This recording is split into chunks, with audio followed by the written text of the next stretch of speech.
"You're coming with me," said the mountain man, after her in-laws shaved her and left her shamed. The church bell was still ringing when they dragged a widow into the street. Before the whole town, her own kin took scissors to her hair, leaving her broken in the dust. No one lifted a hand to stop them, but from the shadows stepped a scarred mountain man. With one fierce motion, he lifted her onto his horse and rode out under the starlight. What no one knew was that hidden in her late husband's papers lay a secret deed, a claim to a spring so powerful men would burn, steal, and even kill to control it.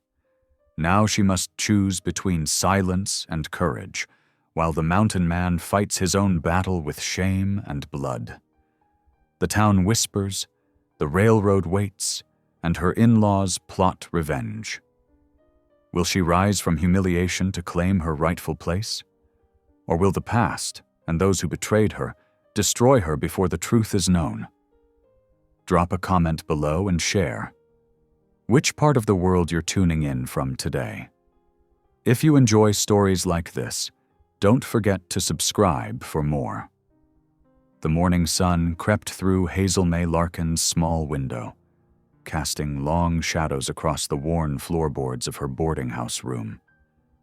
She knelt before the pot-bellied stove, carefully feeding kindling into its iron belly.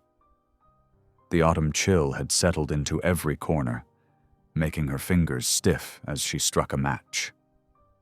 The familiar scent of wood smoke brought memories rushing back. Memories of Thomas, her late husband, coming home from the mines with coal dust etched into the creases of his hands. He'd always made a point to wash up before touching her face or hair, not wanting to leave dark smudges on what he'd called her crown of glory. Hazel's throat tightened as she remembered how gentle those calloused hands had been, even after long days of wielding a pickaxe in the depths of the earth. "You're too pretty for a rough miner like me," he'd often say with a crooked smile. But Hazel had never cared about the coal dust or the modest means of their life together.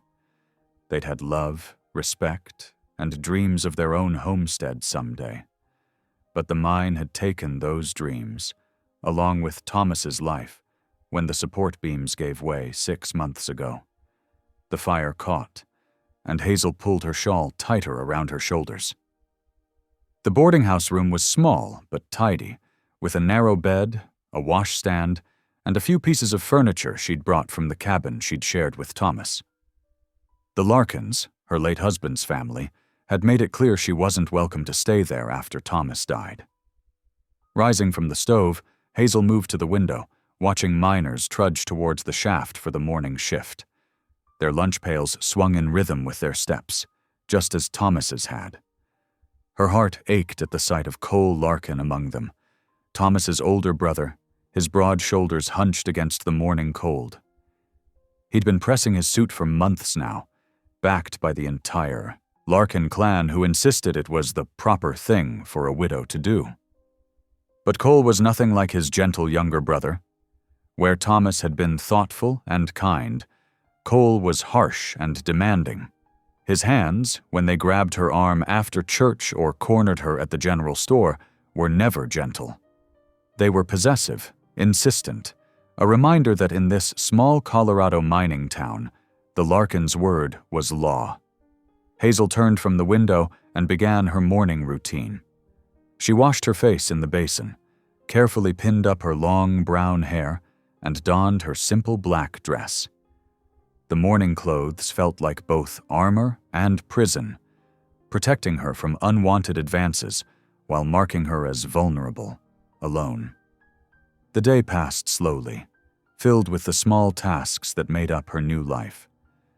She took in mending from other boarders, grateful for the work that helped pay her room and board. The methodical push and pull of her needle through fabric helped quiet her mind, though it couldn't entirely silence the whispers that followed her through town. "Poor thing," they'd say, these good Christian women who'd once welcomed her warmly as Thomas's bride. "She ought to be sensible and take Cole's offer. A widow can't be too particular." As evening approached, Hazel made her way to the small church at the edge of town.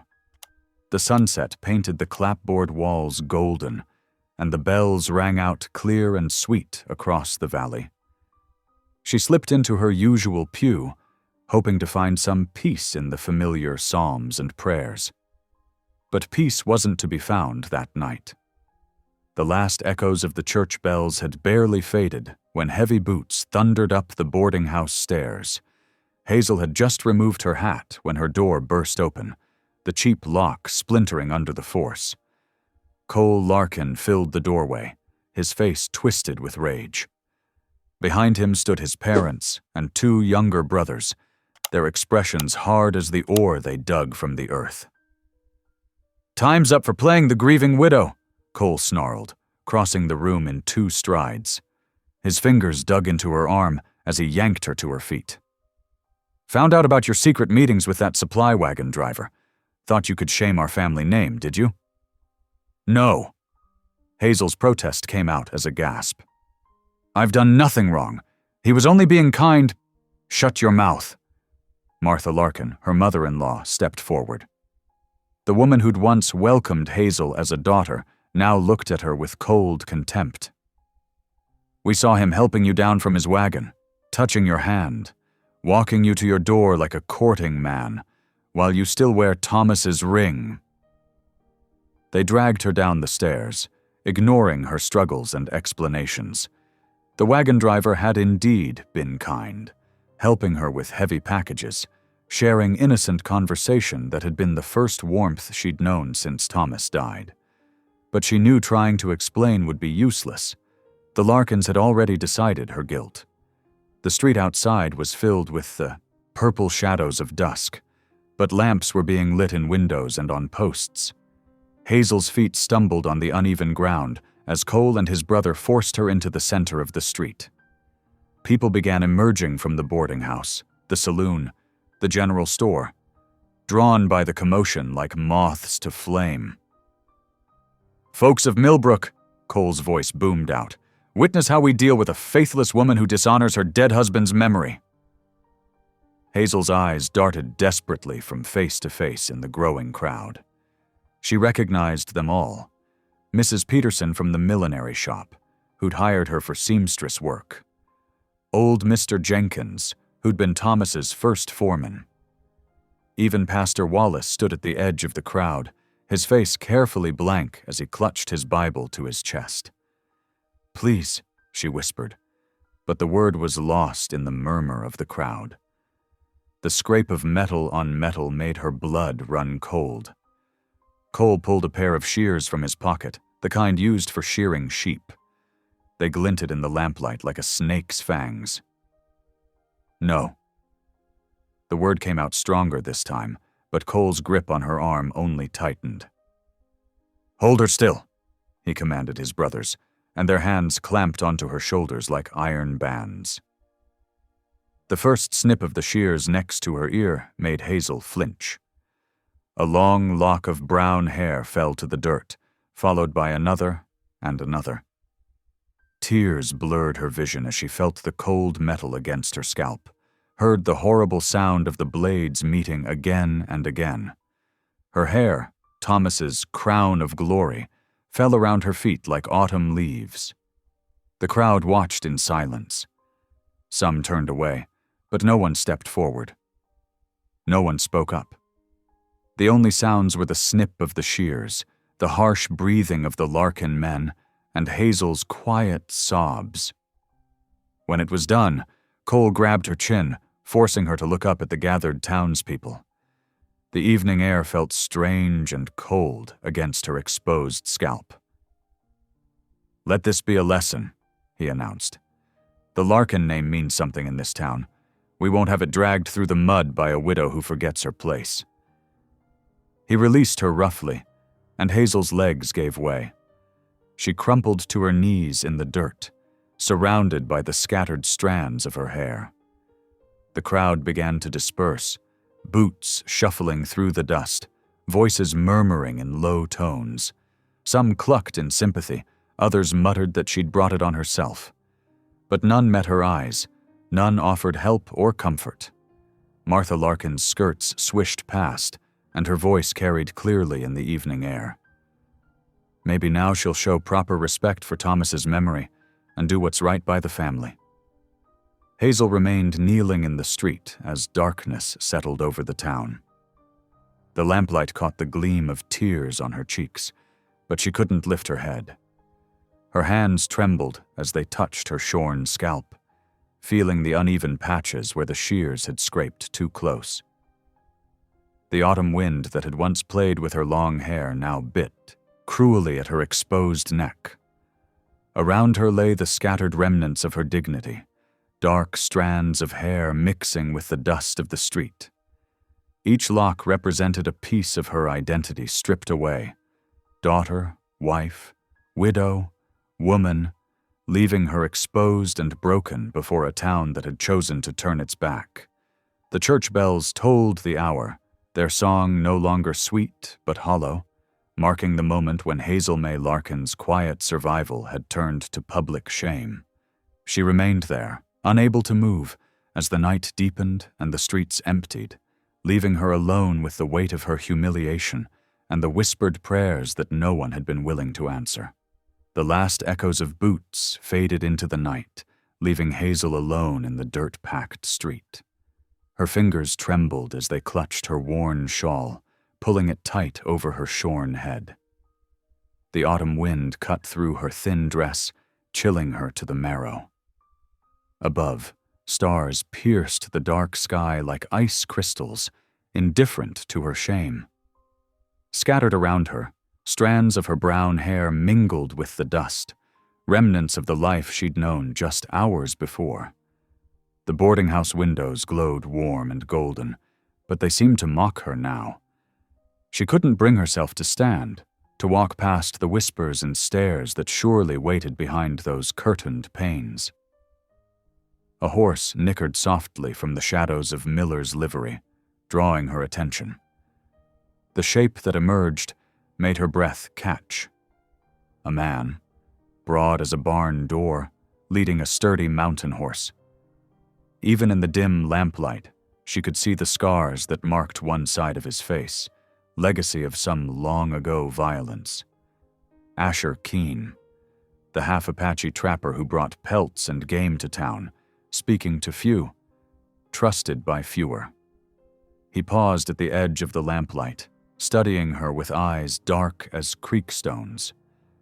Hazel had heard whispers about him, how he lived alone in the high country, how neither the white settlers nor his mother's people claimed him as their own.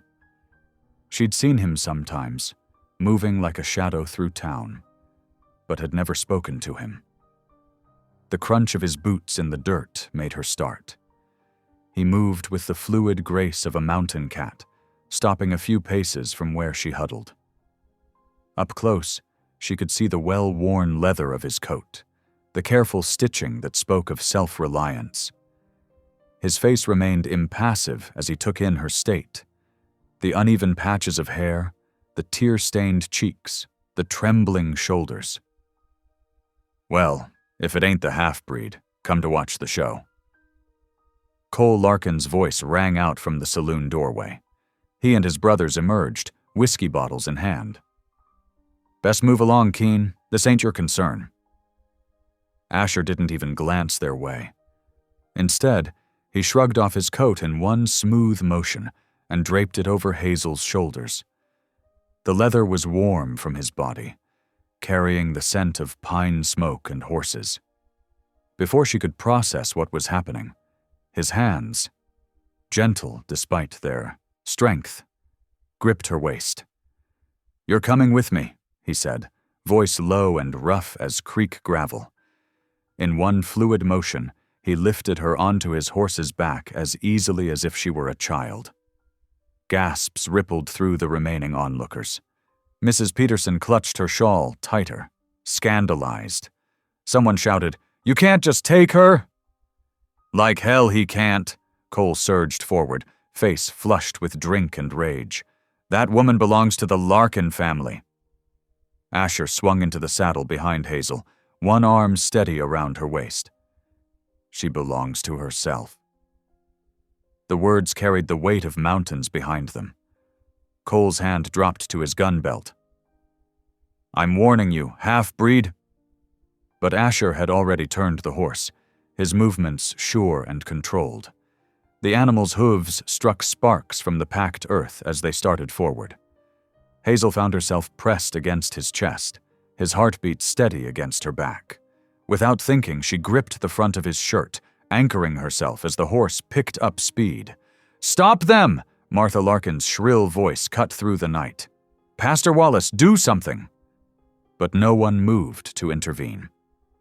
Even Cole and his brothers kept their distance, perhaps remembering tales of Asher's skill with both knife and gun. The horse's pace quickened to a trot, then a smooth lope, carrying them past the last buildings of Millbrook. The cool night air rushed past them, bringing tears to Hazel's eyes. Or perhaps they were already there. Behind them, the town's lights grew smaller, dimmer, until they were nothing but a faint glow on the horizon. The moon cast just enough light to mark the trail as they rode higher into the foothills, leaving civilization behind. Hazel's mind whirled like autumn leaves in a storm. What had possessed this silent mountain man to intervene? Where was he taking her? The proper thing would be to protest, to demand he return her to town. But the memory of Cole's scissors, of the crowd's silent complicity, stilled the words in her throat. Instead, she whispered a prayer into the night wind. "Lord, help me understand. Help me trust where you're leading, even when the path is dark." Asher's arm remained steady around her waist, neither demanding nor presuming. His silence felt different from the town's. Not judgment or condemnation, but something deeper, like the quiet of mountain pools. The horse's steady gait and the rhythm of hoofbeats gradually calmed her racing heart. They crossed a shallow creek, the water splashing silver in the moonlight.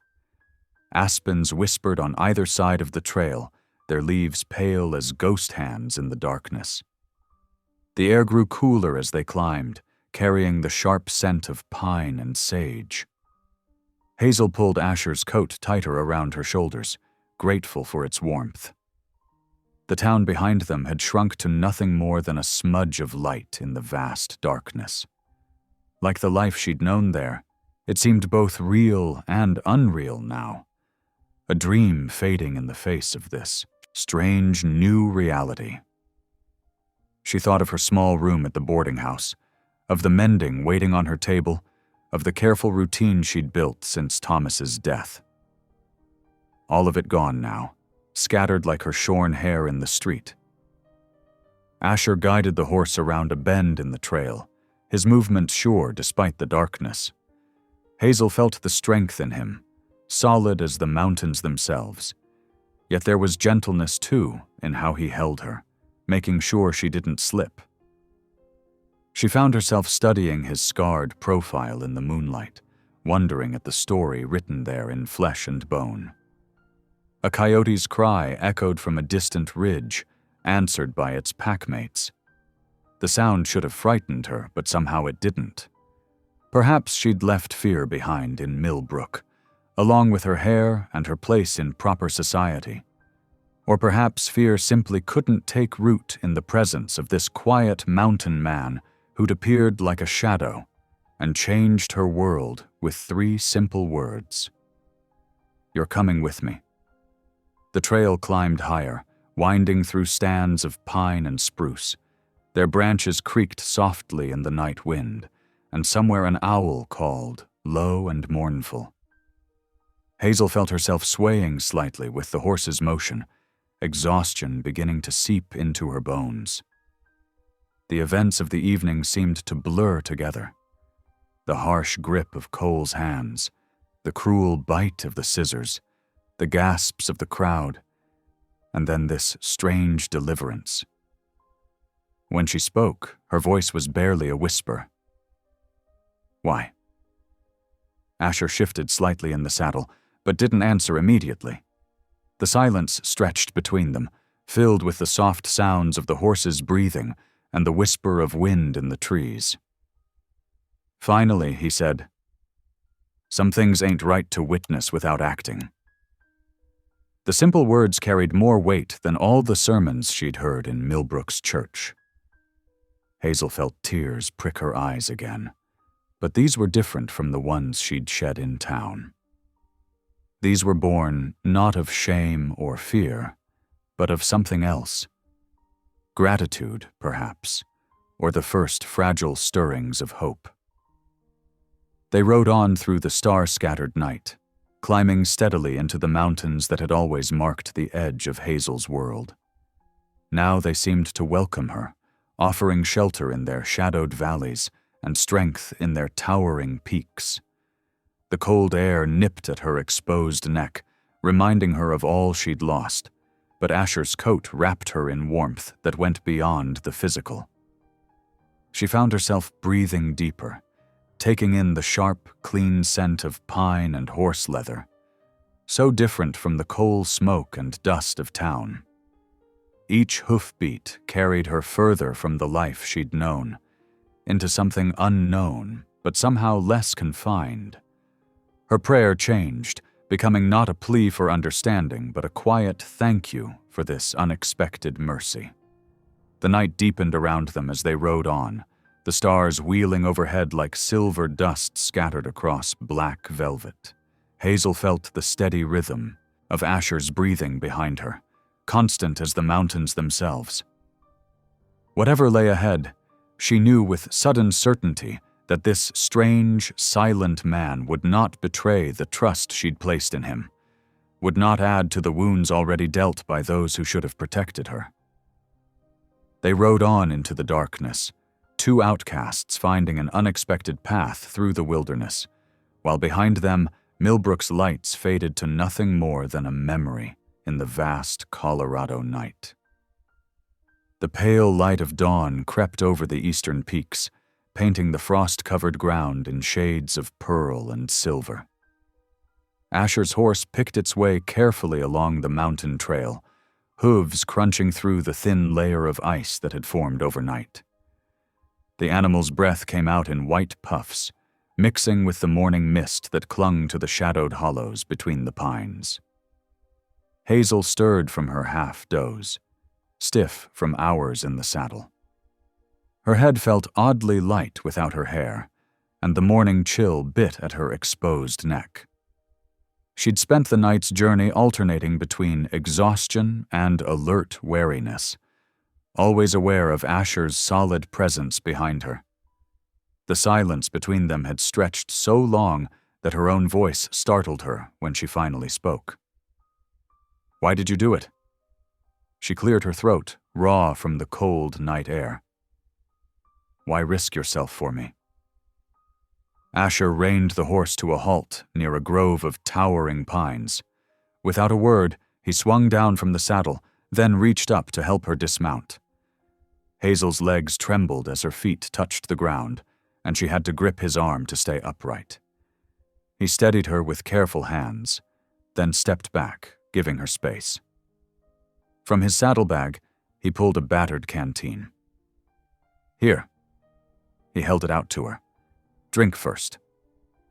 The water was cold and sweet, tasting of the mountains themselves.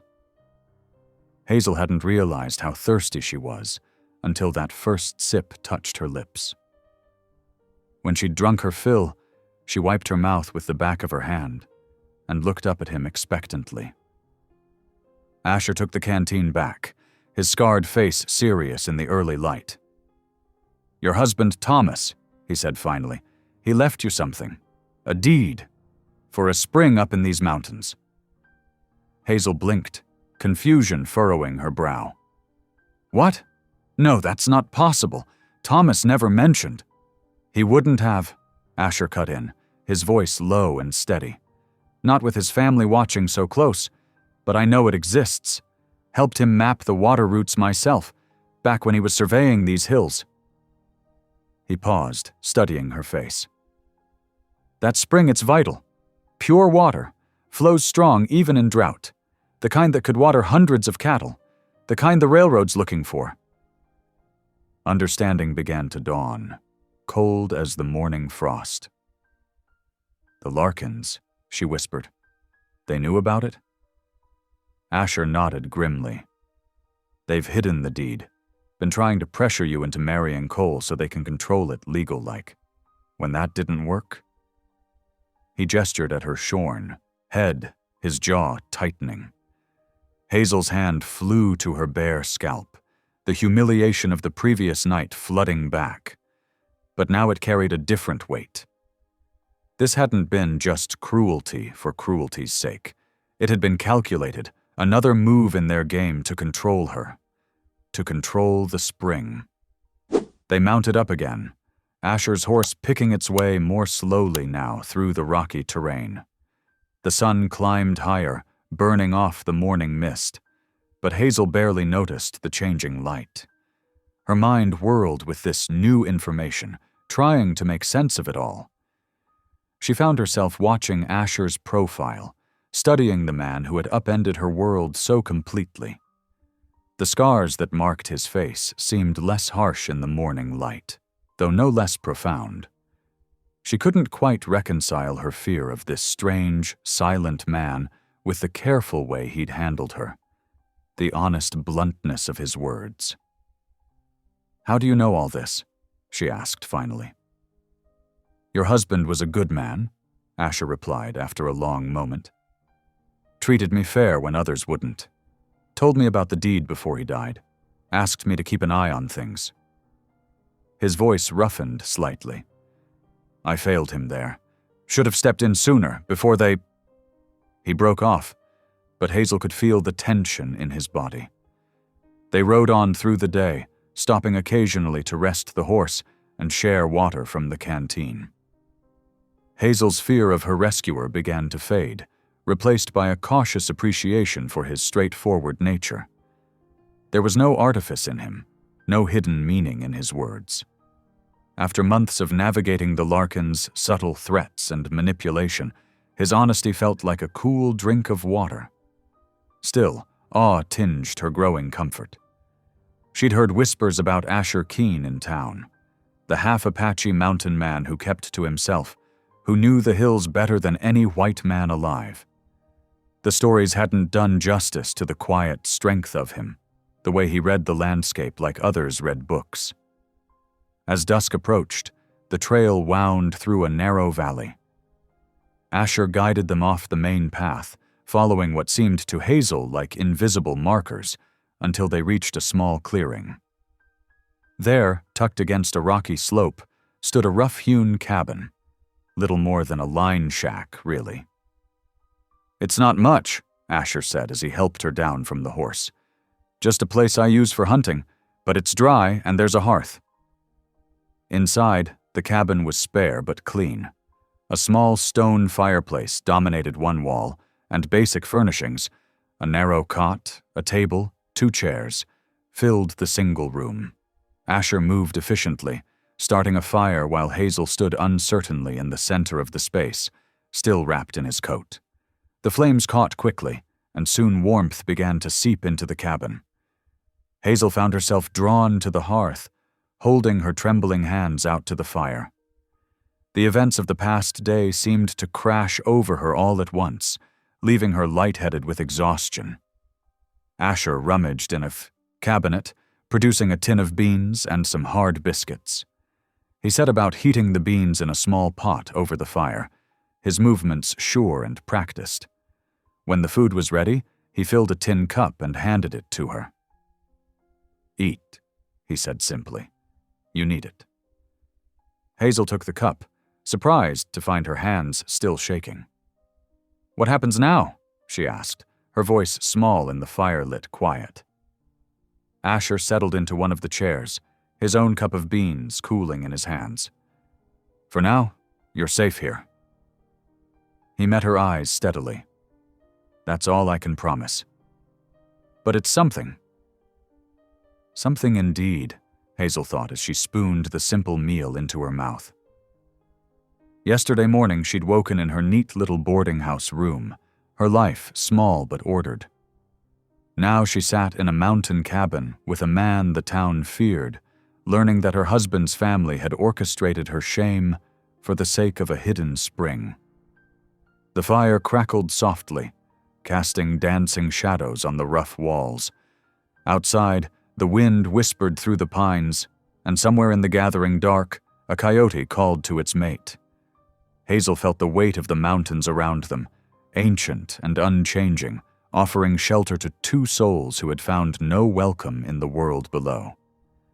She finished her beans in silence, watching Asher from the corner of her eye.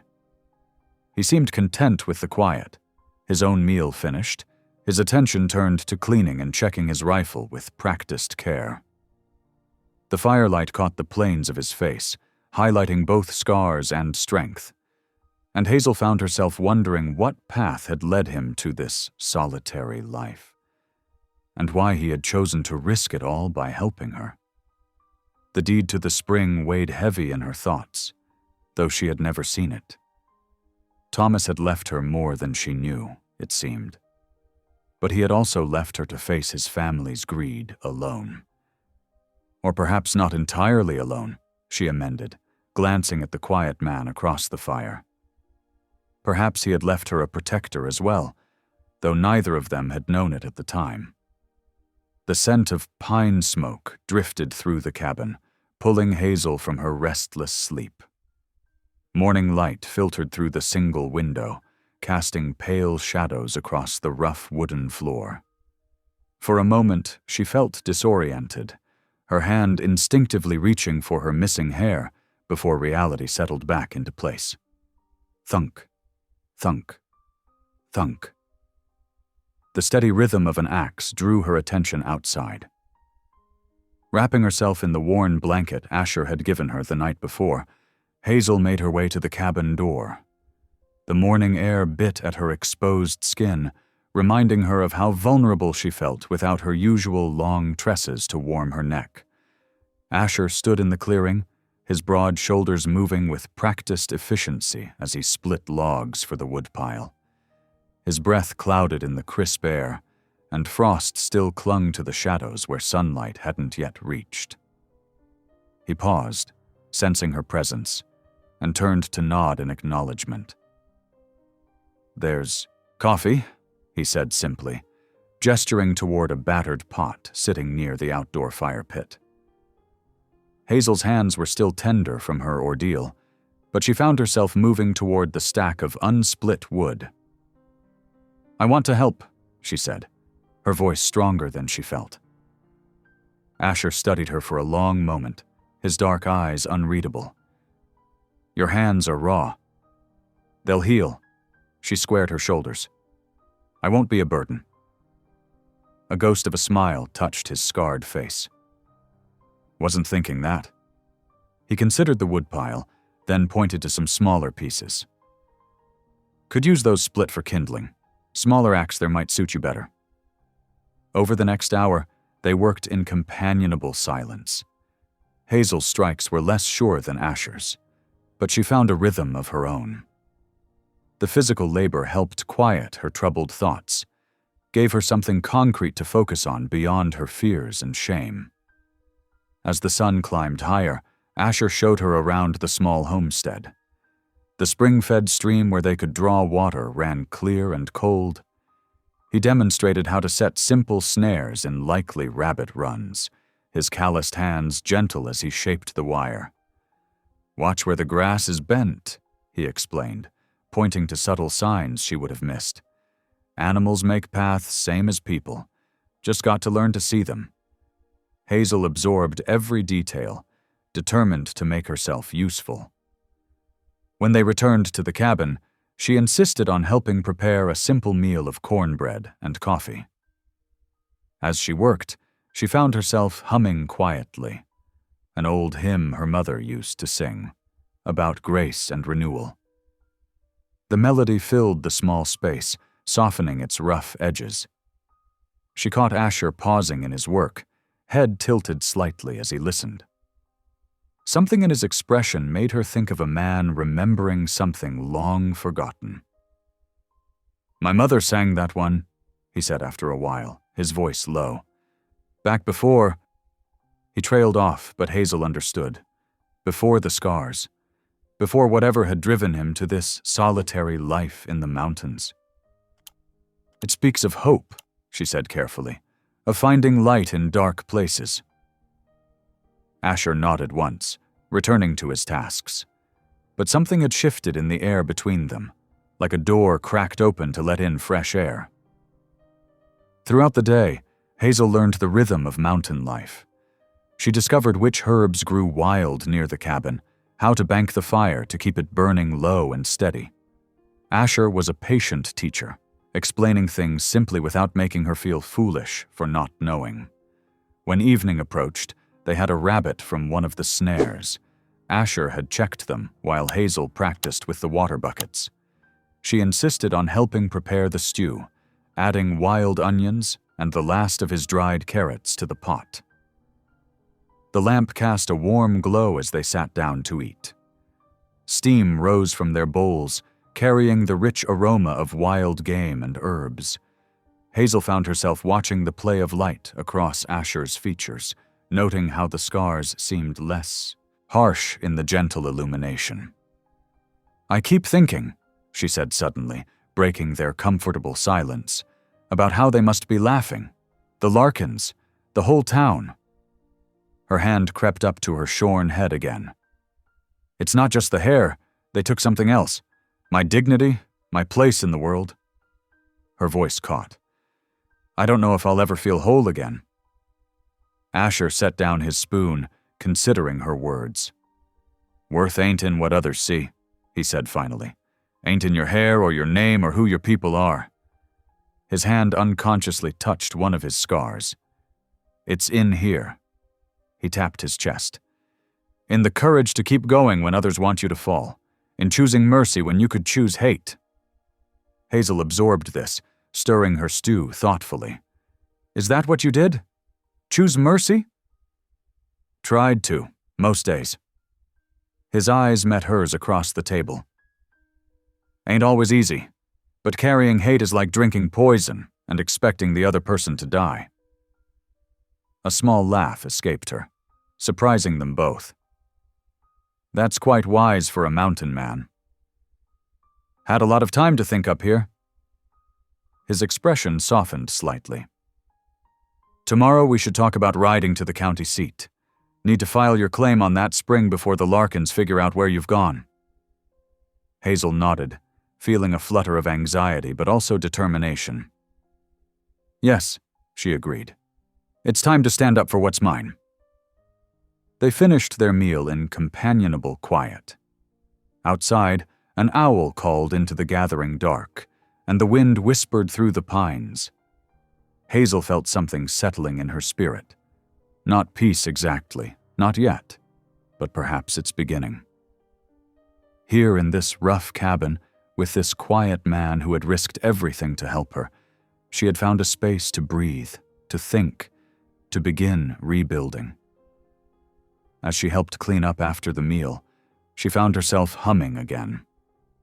This time, Asher joined in, his deep voice barely above a whisper, harmonizing with her on the old, familiar words about amazing grace.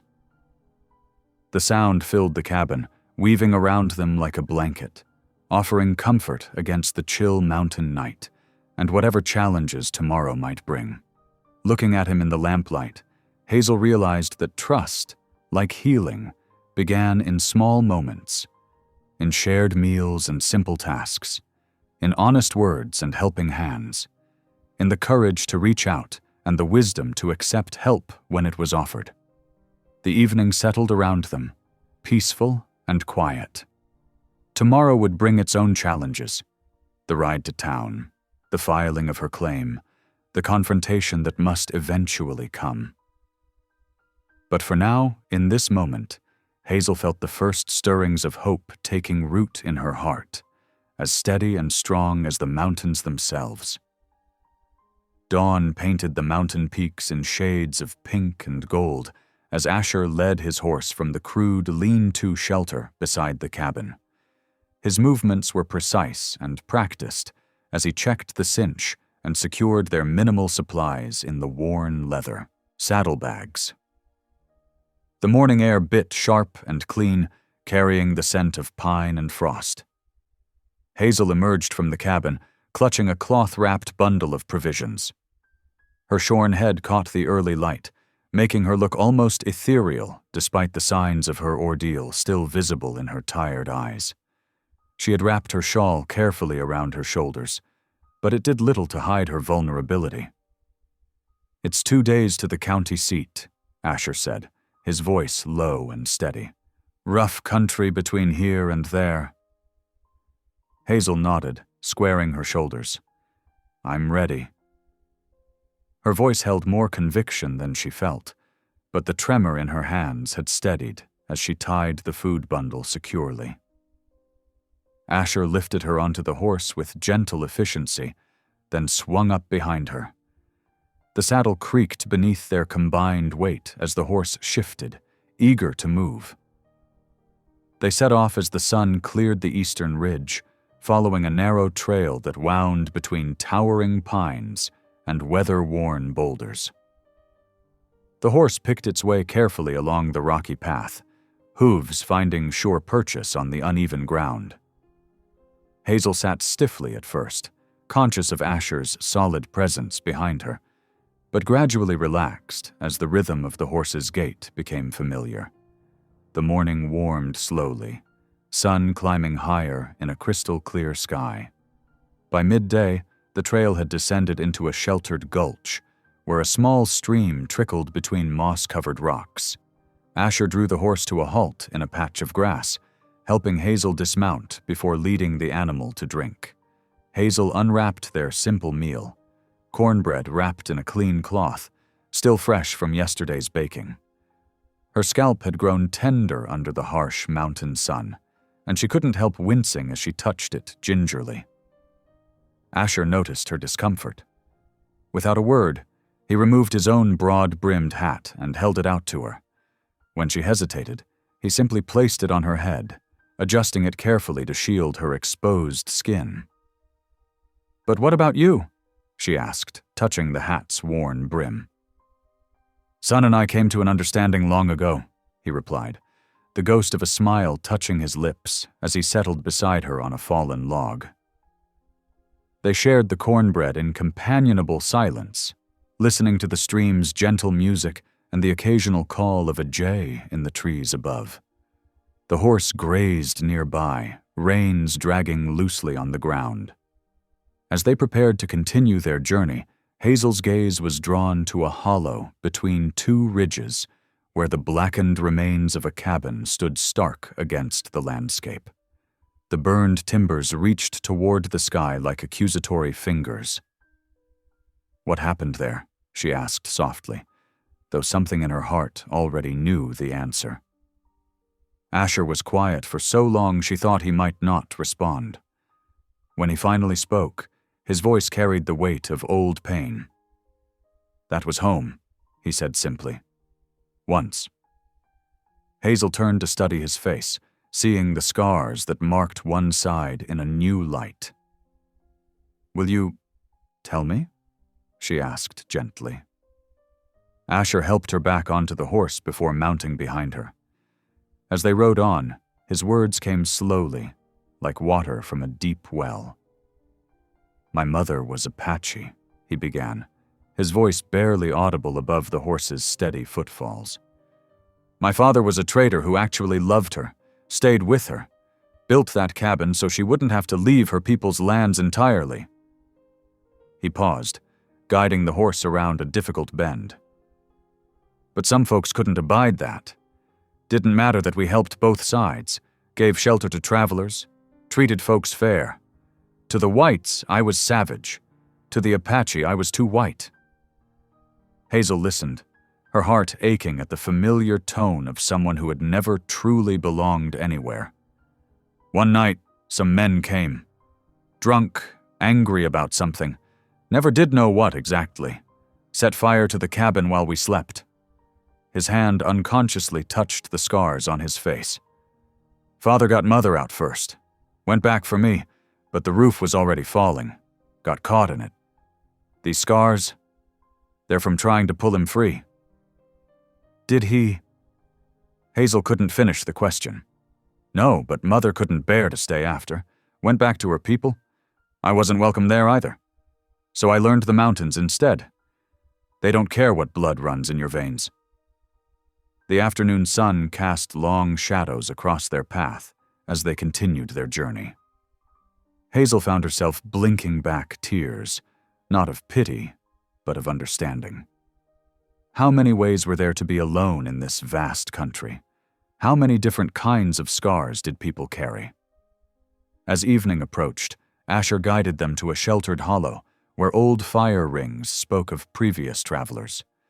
He helped Hazel down, his hands strong and sure, then set about making camp with practiced efficiency.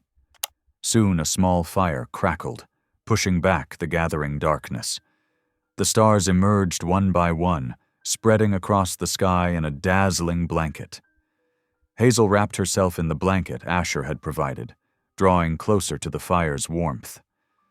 In the distance, coyotes began their nightly chorus, their wild voices echoing off the rocky slopes. Without conscious thought, Hazel found herself whispering a prayer. Thank you, Lord, for protection, for guidance, for... She glanced at Asher, tending the fire with quiet competence, for sending help when I needed it most. Asher looked up, catching her gaze across the flames. Something passed between them in that moment. Understanding, perhaps, or recognition of shared pain and resilience. The firelight softened his scars, highlighted the gentleness in his eyes that his gruff manner usually concealed. The coyotes called again, closer now, their voices weaving together in ancient songs.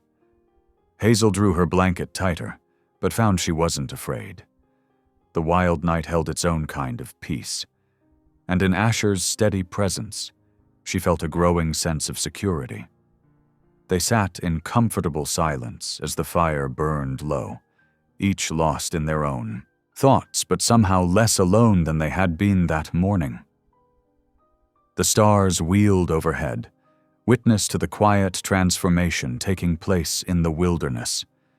Two wounded souls finding, in each other's company, the first tentative steps toward healing. The afternoon sun cast long shadows across the county seat's main street as Asher guided their horse between weathered buildings. Hazel's heart quickened at the sight of people moving about their business, women in calico dresses, men in dusty work clothes, children darting between wooden walkways. The settlement wasn't large, but after days in the wilderness, its bustle felt overwhelming. Clapboard buildings lined both sides of the street, their faded paint telling stories of harsh winters and burning summers. The general store's windows displayed colorful yard goods and tin pots that caught the light. A hand-painted sign promised fresh supplies weekly in careful letters. Hazel adjusted the kerchief covering her shorn head as Asher helped her dismount. Her legs trembled from the long ride, but she forced herself to stand straight. She felt the weight of curious stares from passers-by, some pausing in their errands to watch the strange pair, the scarred mountain man and the bare-headed woman. "The clerk's office is this way," Asher said quietly, his solid presence beside her a shield against the questioning looks. He led her toward a narrow building with "County Records" written above its door in peeling paint. Inside, the office smelled of dust and old paper. Shelves lined with leather-bound books reached toward the ceiling, their spines cracked and faded. Behind a high desk, a thin clerk peered at them through wire-rimmed spectacles. "Can I help you?" he asked, his voice reedy with age. Asher stepped forward. "We're here about a deed, filed by James Larkin before his passing." The clerk's eyebrows rose slightly as he studied Hazel. "The widow Larkin?" At her nod, he turned to the shelves, pulling down several heavy volumes. "Let me see what I can find." Papers rustled as the clerk's fingers traced down columns of spidery handwriting. Hazel held her breath, watching his methodical search.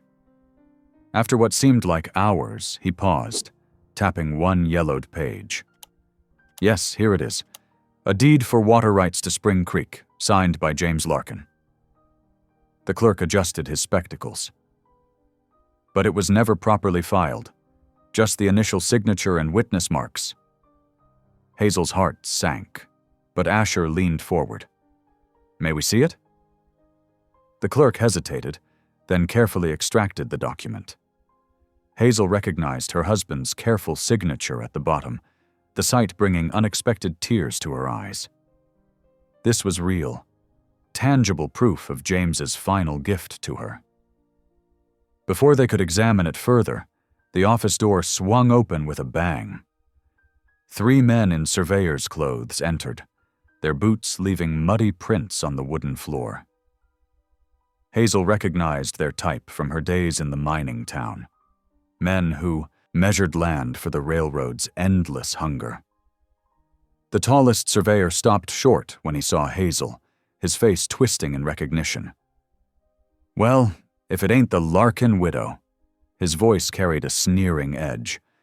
Heard tell of your situation up north. His companions chuckled, their eyes sliding over Hazel's kerchief-covered head.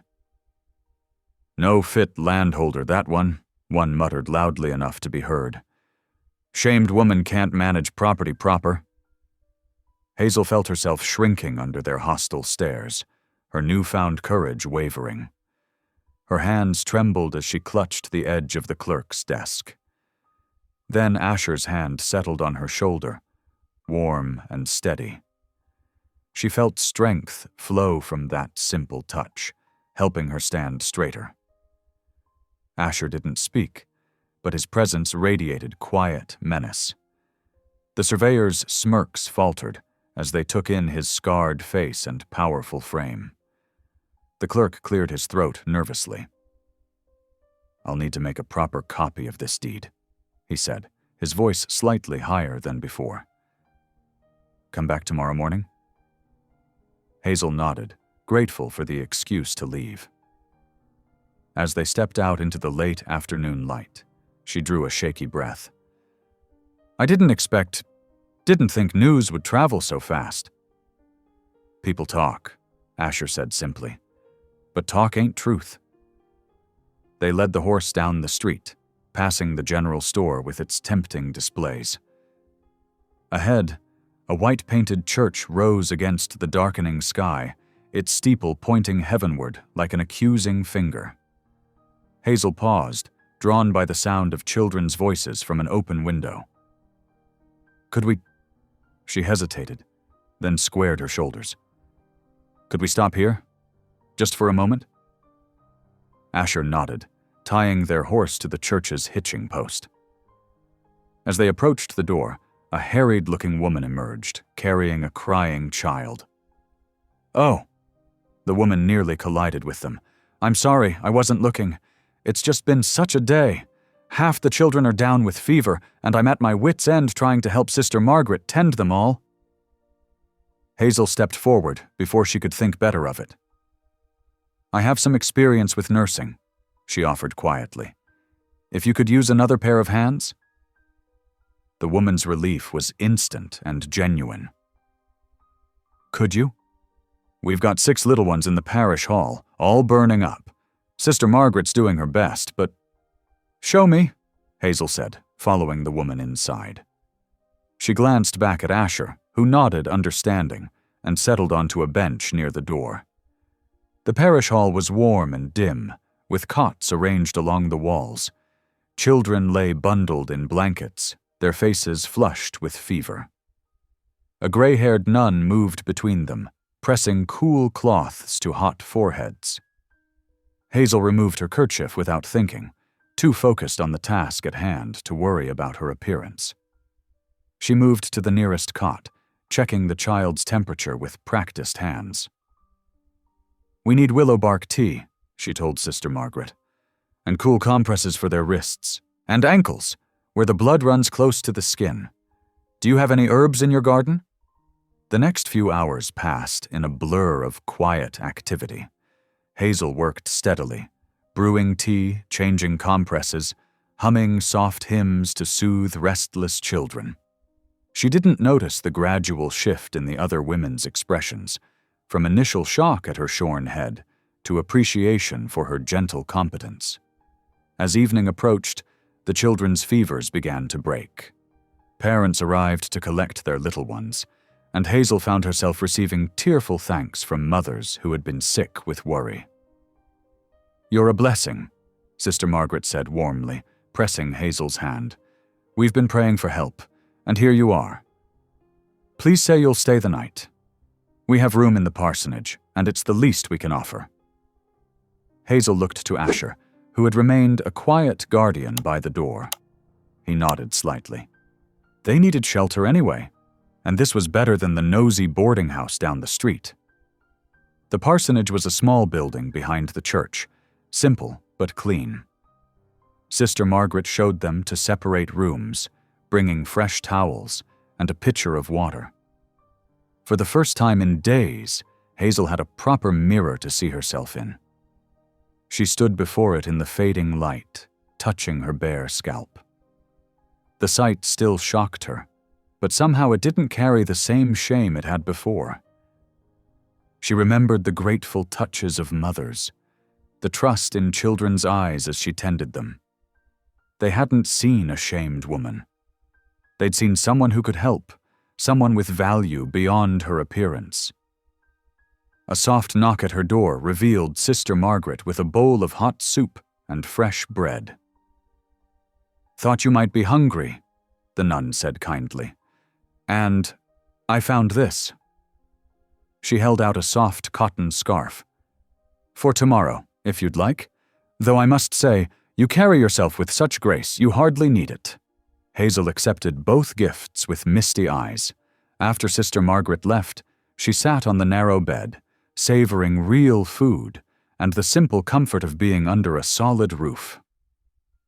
Through the thin walls, she could hear Asher's heavy tread in the next room, the sound oddly reassuring. She touched her head again, but this time with something close to peace. The railroad men's sneers seemed distant now, outweighed by the simple gratitude of the townsfolk she'd helped. Tomorrow they would secure the deed properly, but tonight she had reclaimed something more valuable than land. A measure of her own worth, reflected in the eyes of those who saw past judgment to the heart beneath. The church bell tolled the evening hour as Hazel prepared for sleep. Its deep tones carried across the town, marking the end of a day that had started in fear but ended in unexpected grace. She whispered a prayer of thanks before lying down, grateful for the strange path that had led her here, to allies among strangers, to healing found in helping others, and to the quiet strength of the scarred man who had seen her worth when she'd forgotten it herself. Dawn painted the county seat in shades of gold as Hazel and Asher prepared for their journey home. The morning air held a crisp bite, promising another clear autumn day. Hazel checked her satchel one last time, ensuring the precious deed papers were secure, while Asher tightened the horse's cinch with practiced hands. Sister Margaret emerged from the parsonage, carrying a bundle wrapped in cloth. "For your journey," she said, pressing it into Hazel's hands. "Fresh bread and dried apple slices.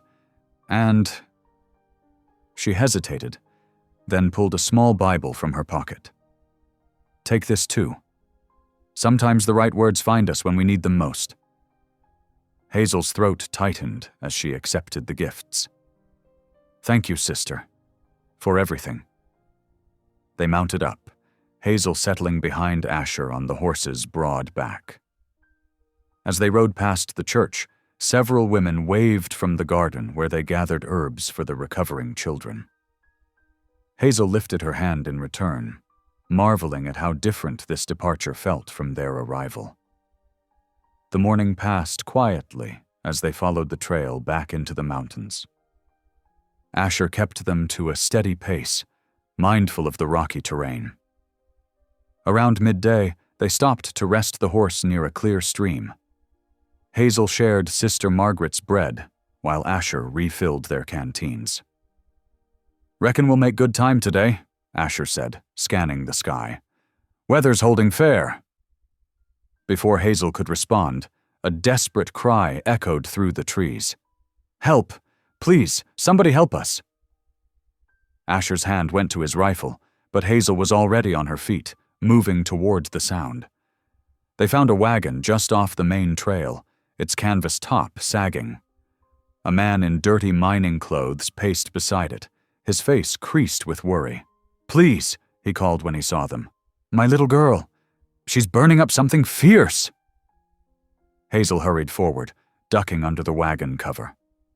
Inside, a woman cradled a small child wrapped in sweat-soaked blankets. The girl's face was flushed, her breathing shallow and quick. "How long has she been like this?" Hazel asked, already reaching to touch the child's forehead. The skin burned against her palm. "Since yesterday morning," the mother answered, her voice trembling. "We were heading to town for the doctor, but the wheel broke. By the time John fixed it, she was too weak to move." Hazel's mind raced through everything she knew about treating fever. "We need to cool her down. Do you have any clean cloth and water?" The mother nodded, reaching for their supplies. Hazel worked quickly, soaking strips of cloth in cool stream water. She placed them on the girl's wrists and ankles, then another across her forehead. "There's willow trees by the stream," she told the father. "Strip some bark, the inner part, where it's green. We'll make tea to bring down the fever." While the parents gathered what she needed, Hazel held the child's small hand, studying her pale face. The girl couldn't have been more than 6 years old. Without thinking, Hazel began to pray aloud, her voice soft but steady. "Lord, please watch over this little one. Guide my hands to help her, give her family strength. Let your healing touch reach her." The mother returned with the willow bark, tears streaming down her weathered cheeks. Together they brewed the tea over a hastily built fire. Hazel showed them how to coax small sips between the child's cracked lips. "Keep changing the cool cloths," she instructed, "and try to get her to drink whenever she'll take it. The willow bark will help with both the fever and any pain." The father, a big man with calloused hands and coal dust ground into his skin, suddenly broke down. He grabbed Hazel's hand, his tears falling freely. "Thank you, miss. We've been so scared. She's our only one, you see. After losing 3 babies before her." Hazel squeezed his rough fingers. "She's strong. I can see it in her face. Keep praying and keep her cool. She'll pull through." They stayed for several hours, Hazel monitoring the girl's temperature while teaching the mother what to watch for. Gradually, the child's breathing eased, and her skin felt less hot to the touch. When she finally opened her eyes and asked for water, both parents wept with relief. The sun was well past its peak when Hazel finally emerged from the wagon. She found Asher tending a cook fire nearby, a pot of coffee sending up fragrant steam. He handed her a tin cup without comment, but his eyes held something that made her chest warm. "You did good in there," he said simply. Hazel wrapped her hands around the cup, suddenly aware of how tired she felt. But it was a good tired, the kind that came from purpose fulfilled. "I just did what needed doing." The mining family insisted on sharing their supper, salt pork and beans, with the last of Sister Margaret's bread. As they ate, the father spoke of their life in the mining camp, of long days underground and the constant fear of cave-ins. His wife described their dreams of saving enough to buy a small farm someplace green. "Maybe," Hazel glanced at Asher before continuing, "maybe when you do, you could come see the spring on my land. There's good soil there, I think." It was nearly sunset when they finally rode on. The girl was sleeping naturally now, her fever broken. Her mother hugged Hazel fiercely before they left, pressing a small carved wooden cross into her hand. "Been carrying it for luck," she said. "But you need it more, doing the Lord's work like you do." They made camp that evening in a grove of towering pines.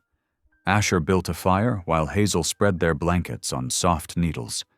The stars emerged one by one overhead, bright against the darkening sky. Hazel sat close to the flames, turning the wooden cross over in her fingers. "I forgot this feeling," she said softly.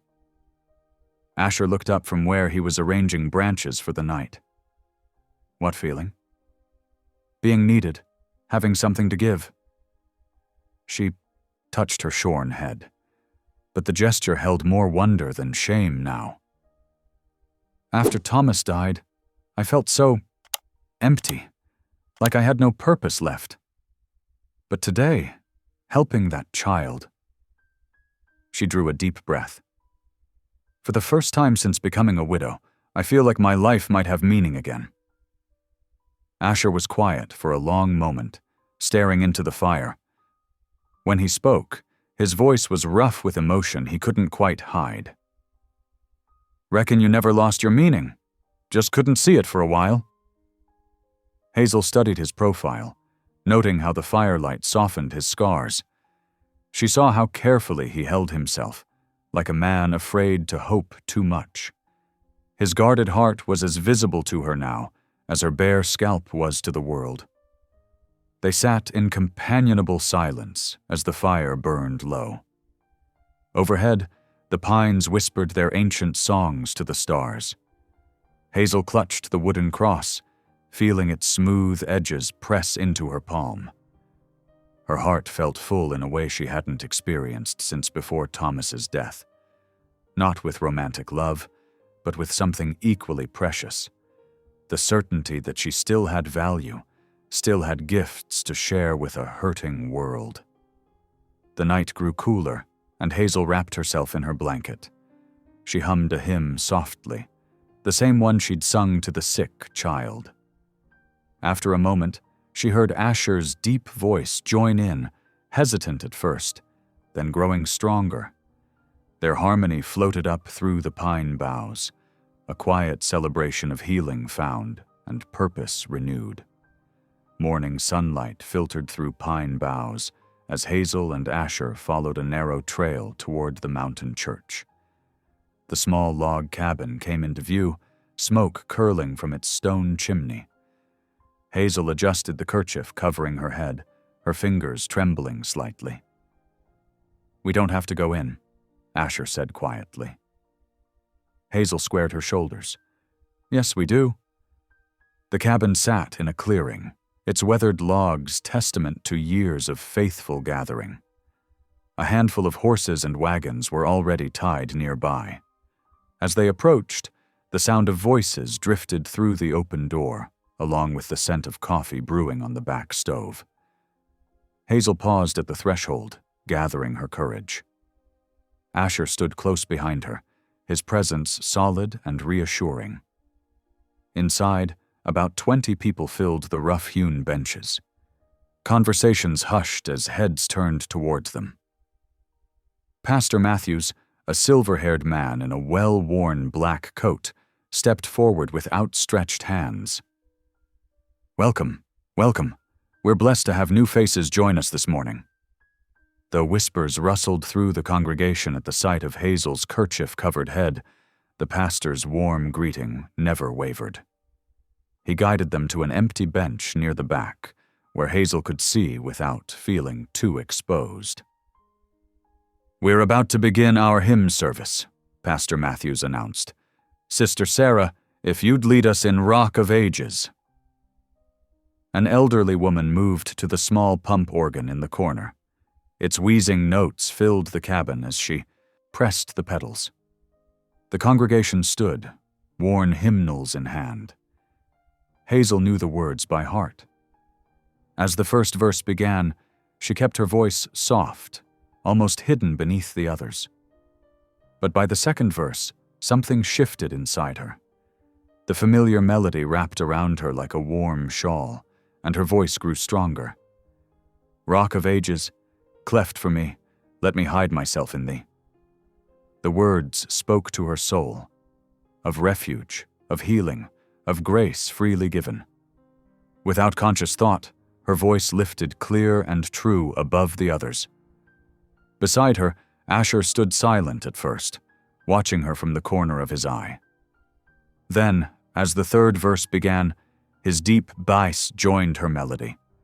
The sound of their voices together, her sweet soprano and his rich undertone, caused heads to turn. The other singers gradually quieted, letting the harmony of the unlikely pair fill the small space. Hazel felt tears prick her eyes, but she kept singing. Asher's voice supported hers like a foundation, steady and sure. When the final notes faded, silence held for a moment before Pastor Matthews spoke. "Amen," he said softly. "The Lord surely delights in such music." During the sermon that followed, Hazel felt a peace she hadn't known since before her public shaming. The pastor spoke of restoration, of how God could make beauty from ashes. She found herself nodding, understanding in a new way. After the service, several women approached while Asher talked with the men near the coffee pot. Mrs. Turner, the blacksmith's wife, pressed a bundle of cloth into Hazel's hands. "For your head, dear," she said kindly. "It's good cotton. Should be cool enough for summer, but warm in winter." Another woman, introducing herself as Martha Wilson, offered a cloth-wrapped loaf of fresh bread. "My special recipe," she said with a smile. "The wild honey makes it extra sweet." "You have such a lovely voice," Sarah Peterson added. "We'd be blessed if you'd join us again next Sunday." Hazel clutched the gifts, overwhelmed by their kindness. "Thank you," she managed. "I'd like that very much." Across the room, Asher watched the women gather around Hazel. The shy smile that lit her face transformed her, erasing the shadows of shame that had haunted her eyes. She was no longer the broken woman he'd rescued from the street. She was becoming something new, something stronger. The sun was lowering toward the mountains when they finally started the walk back to the line shack. Autumn colors painted the aspens gold and copper, and a cool breeze carried the scent of pine. "Thank you," Hazel said suddenly, breaking their comfortable silence. Asher glanced at her. "For what?" "For singing with me." She hugged the bread and cloth to her chest. "When you joined in, I felt like I wasn't alone anymore." Asher was quiet for several steps, considering his words carefully. "Haven't sung since I was a boy," he admitted. "My mother used to sing those old hymns while she worked. After she died." Shrugged, leaving the rest unsaid. They reached the line shack as evening shadows lengthened. While Asher built up the fire, Hazel prepared a simple stew with dried beef and the wild onions they'd gathered yesterday. The bread from Martha Wilson added a welcome sweetness to their meal. They ate in companionable silence, watching flames dance in the hearth. The peace that had settled over Hazel during the church service remained, softening the sharp edges of her recent trauma. She touched the new cloth in her lap, marveling at how quickly strangers had become friends. "The pastor's wife invited me to help with their quilting circle next week," she said. "Said they meet every Wednesday afternoon." Asher nodded, adding another log to the fire. "Might be good for you." "For both of us," Hazel corrected gently. "Did you see how the men listened when you talked about the spring conditions? They respect your knowledge." A ghost of a smile touched Asher's lips. "Maybe so." The fire crackled, sending sparks up the chimney. Outside, a whippoorwill called in the gathering dusk. Hazel smoothed the cloth in her lap, imagining the head covering she would make. Not to hide in shame anymore, but simply as a practical garment until her hair grew back. She began humming Rock of Ages softly, the melody as natural as breathing. After a moment, Asher's deep voice joined in, and their harmony once again filled the small space. But this time, there was no hesitation. No fear, just the simple joy of two voices lifted together in song. The late afternoon sun cast long shadows through the pines as Hazel and Asher rode back toward the line shack. Their spirits were still lifted from the morning's church service, the peace of shared hymns and kind words lingering in their hearts. Hazel fingered the new cloth in her satchel, already planning the head covering she would sew. The first hint of trouble came on the wind, an acrid smell that made Asher's horse snort and toss its head. Hazel noticed his sudden tension, the way his shoulders stiffened as he scanned the trees ahead. "Something's burning," he said quietly, spurring his mount forward. As they rounded the last bend in the trail, Hazel's gasp cut through the mountain air. Where the line shack had stood, only smoking ruins remained. Blackened timbers jutted toward the sky like broken teeth, still glowing with embers. The roof had collapsed inward, sending up thin wisps of gray smoke that twisted in the cooling breeze. "No," Hazel whispered, sliding from the horse before Asher could stop her. She stumbled toward the destruction, the acrid stench of burned wood and scorched metal filling her lungs. Asher dismounted more cautiously, his eyes sweeping the surrounding forest. "Wait," he called, but Hazel was already pawing through the ashes near what had been the door. "The deed!" she cried, yanking open her satchel. Her fingers trembled as she searched the leather bag, knowing even before she finished that the vital document was gone. "They took it. The spring deed. It's missing." Asher crouched beside the ruins, studying the churned earth around the shack. Multiple hoofprints marked the mud, some still seeping with water. "5 riders," he muttered, reading the signs with practiced ease. "Heavy horses, well shod." His jaw tightened. "Your in-laws' men. I recognize the pattern from their horses' shoes." Hazel stood in the midst of the devastation, soot staining her skirts. Everything they had built over the past weeks, the small comforts, the sense of safety, lay in ashes at her feet. Her eyes burned, but she refused to let the tears fall. The crack of a rifle shot shattered the evening quiet. Asher grunted, his hand flying to his upper arm as blood bloomed through his sleeve. In one fluid motion, he grabbed Hazel and pulled her behind a fallen log, shielding her with his body, as another bullet splintered bark above their heads. "Stay down," he ordered, drawing his own rifle from its scabbard. With practiced calm, he sighted along the barrel toward a flash of movement in the trees. His shot rang out, answered by a cry of pain and cursing. "You're hit," Hazel whispered, reaching for his arm, but Asher shook his head. "Just a graze, we need to move." He fired again, keeping their attackers pinned down. "When I say run, get to the horse. Don't stop, don't look back." Hazel nodded, gathering her skirts. Her heart hammered against her ribs, but she forced herself to focus on Asher's steady presence beside her. "Now!" he shouted, firing 3 rapid shots into the trees. Hazel ran, branches whipping at her face.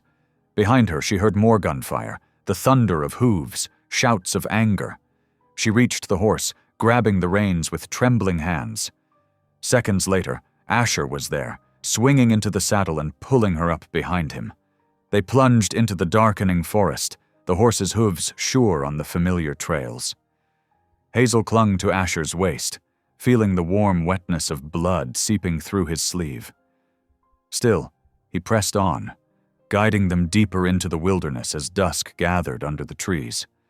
The sounds of pursuit gradually faded, but Asher didn't slow their pace. He navigated by starlight now, following game trails and dry creek beds to obscure their tracks.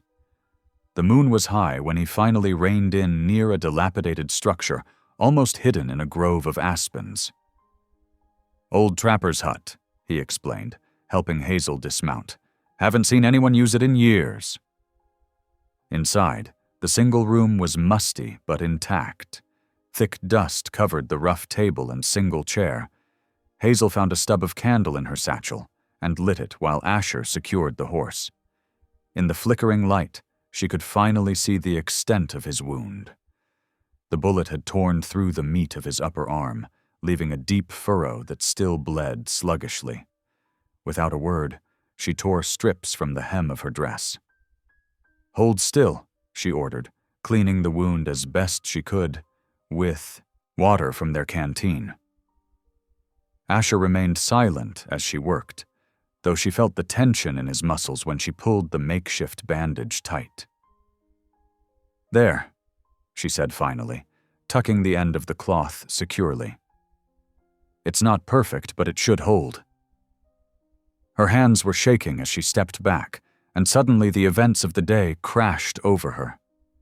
Tears spilled down her cheeks, leaving tracks in the soot that dusted her face. "They took everything," she whispered. "The deed, our shelter, our safety, all of it, gone."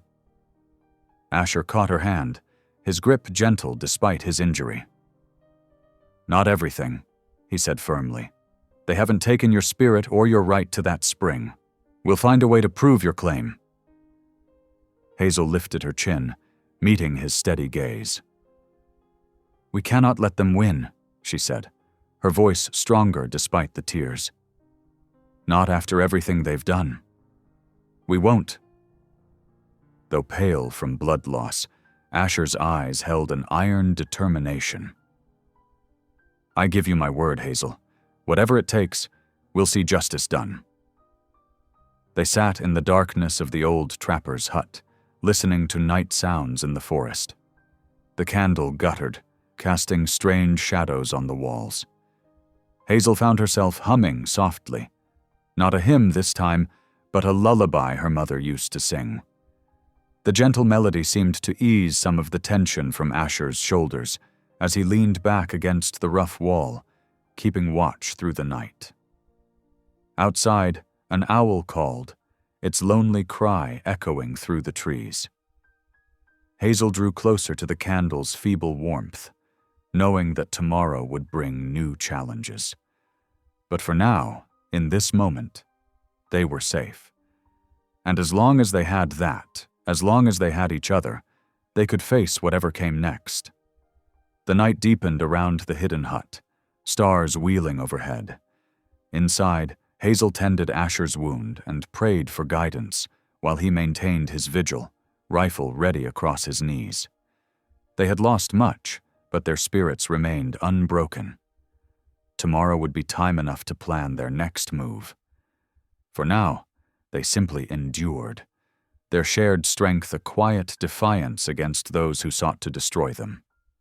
The trapper's hut creaked in the night wind as Hazel added another piece of wood to the small fire. The flames cast dancing shadows on the rough-hewn walls, their warmth barely keeping the mountain chill at bay. Beside her, Asher shifted restlessly on the bedroll she had made from their saddle blankets, his skin hot to the touch. "Easy now," she whispered, pressing a cool cloth to his forehead. The bullet graze on his arm wasn't deep, but infection had set in quickly. Red streaks crept from beneath the makeshift bandage, and sweat beaded on his brow despite the cold. Asher mumbled something unintelligible, his head tossing from side to side. Hazel leaned closer to catch his words. "Never belonged," he muttered, pain etching lines around his eyes. "Too Apache for the whites, too white for the people." His voice trailed off, into a groan as fever dreams took hold. Hazel's heart ached at the raw hurt in his voice. Even in delirium, the wounds of rejection ran deep. She had seen hints of this pain before, in the way he kept to himself, in how he flinched from kindness as if expecting a blow instead. "Lord," she prayed aloud, her voice steady in the darkness, "grant us strength for this trial. Help me heal him as he has helped me." She wrung out the cloth in fresh water and returned it to his forehead. "Give me wisdom to tend his wounds, both seen and unseen. Through the long hours of night, Hazel maintained her vigil. She sang hymns softly, changed his bandages, and coaxed water between his cracked lips. When he thrashed, caught in fever dreams, she held his hand and spoke gentle words until he calmed. "Apache raiders," he called out once, his good hand reaching for a weapon that wasn't there. "Coming for the settlement? Have to warn them." His eyes opened but saw nothing, lost in some past battle. "You're safe," Hazel assured him, squeezing his hand. "The fight is long over. Rest now." As false dawn began to pale the eastern sky, Asher's fever finally broke. His breathing eased, and his skin cooled beneath Hazel's touch. She sagged with relief, exhausted but grateful. When true dawn arrived, streaming through gaps in the hut's walls, Asher's eyes opened fully for the first time since their flight. They were clear now, free of fever's haze. "You stayed," he said hoarsely, surprise evident in his voice. Hazel was already busy at the crude hearth, stirring a pot of broth she had made from the last of their dried beans and wild herbs gathered near the hut. "Of course I stayed," she replied, as if there had never been any question. "Here, you need to eat something." She helped him sit up, supporting his shoulders until he found his balance. His hands trembled slightly as he took the tin cup, but he managed to drink without spilling. "This is good," he said after a few sips, genuine appreciation in his voice. "Wild onions and sage," Hazel explained, settling beside him. "My grandmother taught me which plants could heal and which could harm." She touched his forehead, checking for any remaining fever. "How do you feel?" "Like I was kicked by a mule," Asher admitted. "But better than last night." He studied her face, noting the dark circles under her eyes. "You look worn out. Did you sleep at all?" Hazel shook her head. "I couldn't risk the fever worsening." She straightened her shoulders, pushing back exhaustion. "Besides, I'm stronger than I look." "That you are," Asher agreed softly. The day passed slowly as Hazel refused to leave Asher's side, except for brief forays to gather more herbs and fetch water. She changed his bandages regularly, pleased to see the angry red streaks receding from around the wound. As she worked, Hazel found herself reflecting on how much had changed since that terrible night when her in-laws had stripped her of dignity in the town square. The woman who had huddled in the dirt, shame-struck and helpless, seemed like a stranger now. "I never thought I would find strength again," she said quietly, almost to herself, as she pressed a fresh poultice to Asher's wound. "After they shaved my head, after the whole town stood by and watched, I felt broken, less than human." Asher's hand covered hers where it rested on his bandage. "You were never broken," he said firmly. "Bent perhaps, but never broken." Hazel smiled slightly, securing the bandage. "I know that now. Through all of this, the flight, the deed, even this injury, I found something I thought was lost forever." "What's that?" "Purpose," she answered simply. "And courage I never knew I had." As evening approached, Asher insisted on sitting up properly, though he allowed Hazel to prop him against the wall near the fire. Color had returned to his face, and his fever remained at bay. "I owe you my life," he said suddenly, breaking a comfortable silence. Hazel looked up from mending a tear in her skirt. "You owe me nothing. You saved me first, remember?" Asher shook his head. "That was different. He paused, struggling with words that seemed to cost him dearly. "I never thought myself worthy of such care. My whole life I've been caught between two worlds, belonging to neither. I learned early not to expect kindness." "God's mercy isn't earned," Hazel said gently. "It's freely given." "I stopped believing that long ago." Asher's voice was rough with emotion. "But watching you these past weeks, your strength, Your forgiveness, the way you tend to others despite your own hurts, it's made me wonder if I was wrong." The fire crackled between them, sending sparks up the crude chimney. Outside, a whippoorwill called, its lonely song echoing through the gathering dusk. "Perhaps," Hazel suggested softly, "we were meant to help heal each other." Asher didn't respond directly, but something in his face softened. They sat together as darkness fell, the silence between them comfortable and full of unspoken understanding. Exhaustion finally caught up with Hazel. Without thinking, she leaned sideways until her head rested against Asher's shoulder. He stiffened for a moment, then gradually relaxed. "Sleep," he murmured. "I'll keep watch." Hazel meant to protest that he was still recovering, that she should stay awake, but her eyes were already closing. The last thing she felt before drifting off was the gentle pressure of Asher's cheek resting against her head, and the strange sense that she had finally found home. Dawn painted the trapper's hut in pale gold as Asher tested his strength, taking careful steps around the small clearing. His arm, though still tender, had begun to heal cleanly thanks to Hazel's devoted care.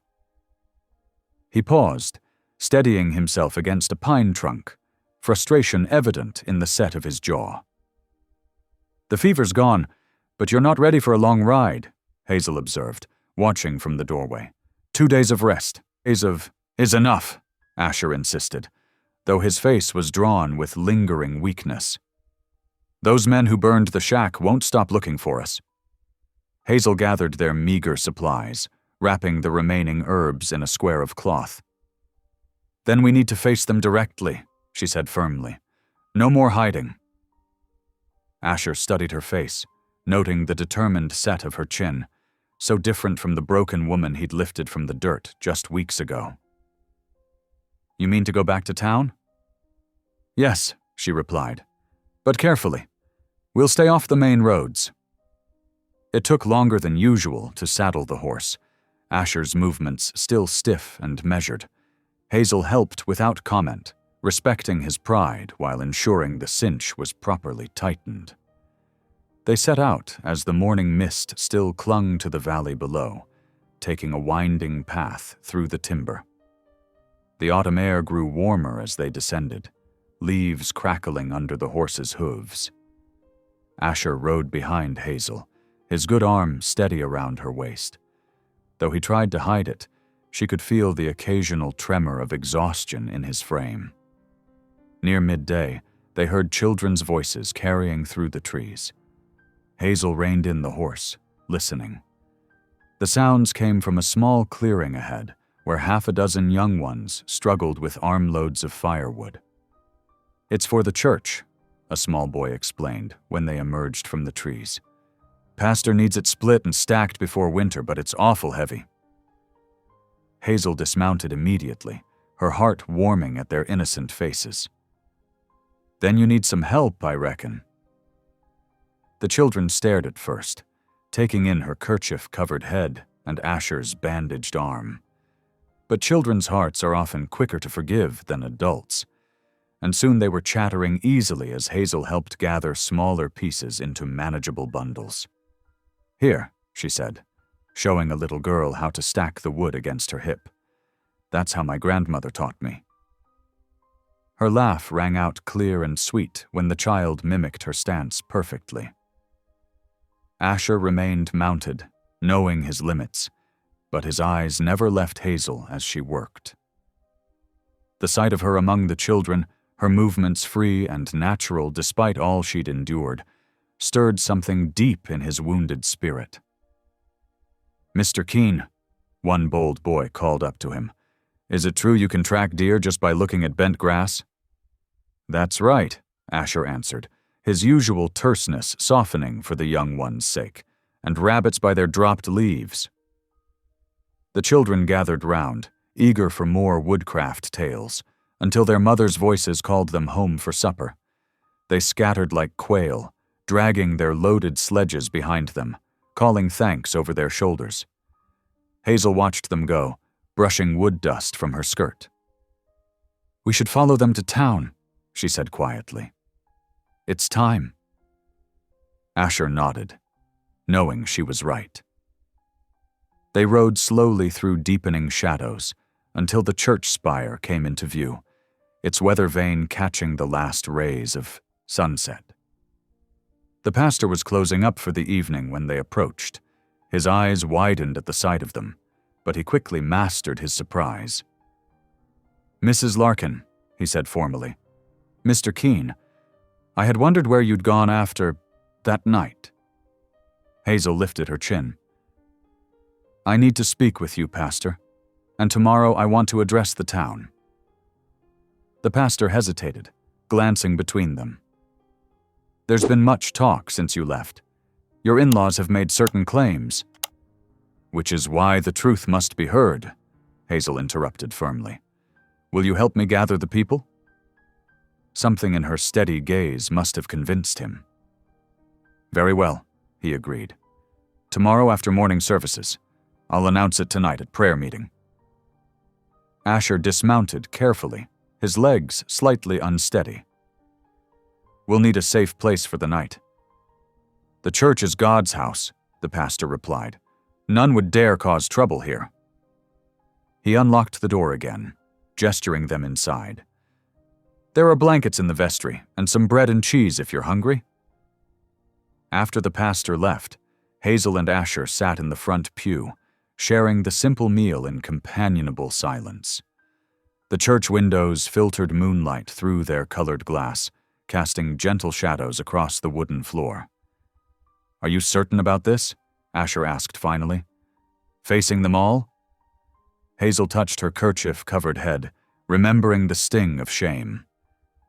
"I'm not hiding anymore," she said softly. "They took my hair, thinking to break my spirit. But they gave me something instead, the strength to stand up again." Asher's hand found hers in the darkness, rough fingers closing gently around her smaller ones. "Then I stand with you." They moved outside as the night deepened, settling on the church steps. Stars wheeled overhead, bright and clean in the mountain air. Asher bowed his head, his voice barely above a whisper as he began to pray. "Creator God," he said haltingly, as if the words had grown rusty with disuse, "I've carried anger like a weapon for so long. Help me use what strength I have left for justice instead of vengeance." His grip tightened slightly on Hazel's hand. "Show me a better path." Hazel's own prayer rose beside his, their voices twining in the darkness. "Lord, give us wisdom for tomorrow. Let truth speak louder than lies, and mercy triumph over hatred." They remained there long into the night, their clasped hands a bridge between past wounds and future hope. The moon sailed overhead, blessing their vigil with silver light, while somewhere in the distance, a whippoorwill called its lonely song into the vast Colorado night. Moths fluttered against the church windows, drawn to the eternal flame that burned inside. Like those moths, Hazel thought, she had been drawn to light even in her darkest moment, the light of faith, of justice, and of the unexpected love growing between two wounded souls beneath God's endless sky. Morning sunlight streamed through the church's stained glass, windows casting colored patterns across the wooden pews. The hall filled quickly as word spread through town. Miners still dusty from early shifts sat shoulder to shoulder with shopkeepers in pressed shirts. Women in their Sunday best whispered behind raised hands. Near the back, Hazel's in-laws huddled together, their faces dark with barely contained fury. Hazel stood at the front of the church beside Pastor Matthews, her hands clasped tightly to hide their trembling. The kerchief covering her shorn head was clean but plain, a reminder of her humiliation. Asher remained near the door, his tall frame casting a protective shadow, his injured arm held close to his body. "Friends and neighbors," Pastor Matthews began, his voice carrying to the rafters, We are gathered to hear Mrs. Hazel Larkin speak her piece. I ask that you listen with Christian charity." Hazel stepped forward, her heart thundering in her chest. The faces before her blurred. Some sympathetic, others suspicious, many simply curious. She drew a deep breath and began. "2 weeks ago, I stood in the street while my husband's family stripped me of my dignity." Her clear voice quavered but held strong. "They took my hair, thinking to shame me into submission, but they had already taken something far more precious, my rightful claim to the spring my husband left in my care." Murmurs rippled through the crowd. In the back, her brother-in-law's face flushed red. "My late husband, God rest his soul, knew the value of that water source. He mapped it himself, working alongside Asher Keene to document the mountain springs." Hazel gestured toward Asher, who nodded solemnly. "Before his death, he signed a deed granting me sole ownership." "Lies!" Her brother-in-law surged to his feet. "She's addled with grief, spinning tales." Asher moved with surprising grace despite his injury. He approached the front, pulling something from his rifle stock, a rolled paper carefully preserved.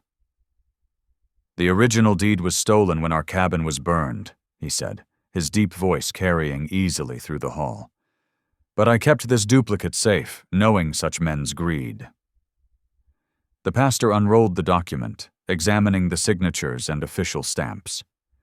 "This appears genuine," he announced, "dated 6 months before John Larkin's passing." Gasps and whispers filled the church. The railroad surveyors, gathered near the middle pews, leaned forward with sudden interest. "That spring feeds half the valley," one surveyor admitted grudgingly. "If the deed's valid, it's her right to decide its use." A figure rose from the middle pews, the miner whose child Hazel had tended on the trail. "I'll speak for Mrs. Larkin's character," he declared. "When my little girl lay burning with fever, this lady showed nothing but Christian kindness. She didn't care that we were strangers. She helped because it was right." Other voices joined his.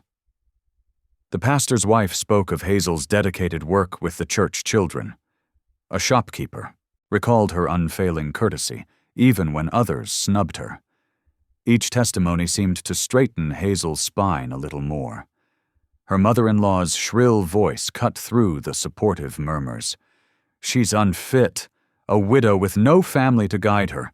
That water belongs under proper management." Hazel's hands finally stopped shaking. She lifted her chin, meeting the older woman's glare directly. "I forgive you," she said clearly. "I forgive you for the pain and humiliation you caused me, but I will not yield what is rightfully mine.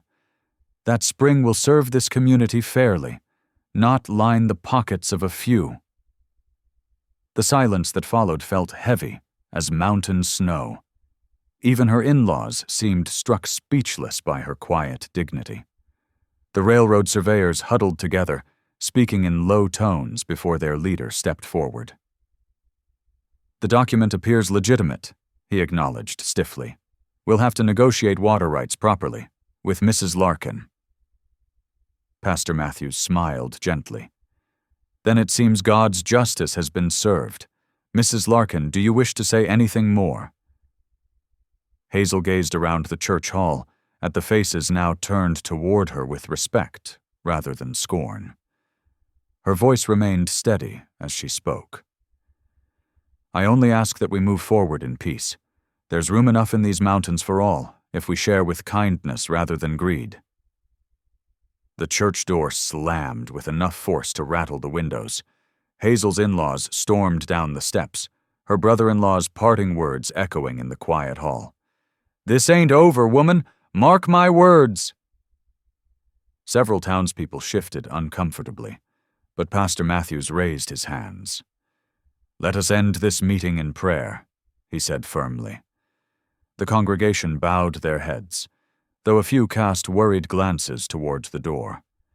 After the gathering dispersed, Pastor Matthews's wife, Sarah, approached Hazel with gentle determination. "You'll sup with us this evening," she insisted, patting Hazel's arm. Both of you, she added, nodding to Asher, who still stood guard near the door. The pastor's home was modest but welcoming, with a pot of stew bubbling on the stove and fresh-baked bread on the table. Lamplight cast a warm glow over the white tablecloth as they settled in to eat. Hazel's hands trembled slightly as she accepted a bowl, the events of the day catching up with her. "The Lord's hand was surely with you these past weeks," Sarah said, passing the bread. "Many would have broken under such trials." Pastor Matthews nodded thoughtfully. "Sometimes our greatest tests become our greatest testimonies. You've shown remarkable courage, Mrs. Larkin." "I didn't feel courageous," Hazel admitted softly. "I felt lost until—" She glanced at Asher, who sat quietly at her side, his injured arm carefully held. "Until God sent someone to stand beside you," Sarah finished, her eyes kind. "He rarely asks us to walk difficult paths alone." They finished their meal with quiet conversation, the pastor and his wife sharing stories of their early days in the territory. As the evening deepened, Sarah insisted on packing leftover bread and stew for Hazel and Asher to take with them. Outside, the air had grown cool and crisp. Stars pricked through the darkness above the church steeple. Hazel and Asher walked slowly toward the small cabin the pastor had offered them for the night, their boots crunching on gravel. Near the cabin's porch, Asher paused. His face, usually so composed, showed unusual vulnerability in the faint starlight. "Hazel," he said, his voice rough, "there's something you should know." She turned to face him, waiting patiently as he struggled to find words. "My whole life I've been caught between two worlds," he continued finally. "Too Indian for the white folks, too white for the Apache. I learned young that trust was dangerous, that I'd never truly belong anywhere." His hands clenched at his sides. "Even now, helping you, I fear my blood makes me unworthy of your trust, that I'll bring you more shame than you've already faced." Hazel stepped closer, her heart aching at the pain in his voice. "Asher Keene," she said softly but firmly, "look at me." He raised his eyes to meet hers, and she reached out to take his hand. "I see no shame in your blood," she told him. "I see strength in how you've survived. I see mercy in how you helped a stranger when all others turned away." Her fingers tightened around his. "If anything, I'm unworthy of such protection." "Never," he whispered hoarsely. Their clasped hands trembled between them, neither willing to let go. Inside the cabin, a single lamp cast shadows on the rough-hewn walls. Hazel knelt beside her bedroll, hands folded in prayer. "Thank you, Lord," she whispered, "for bringing light from darkness, for sending protection when I was most alone, for showing me that worth isn't measured by what others take from us, but by what we choose to give." Across the room, Asher lay on his own bedroll, listening to her soft words.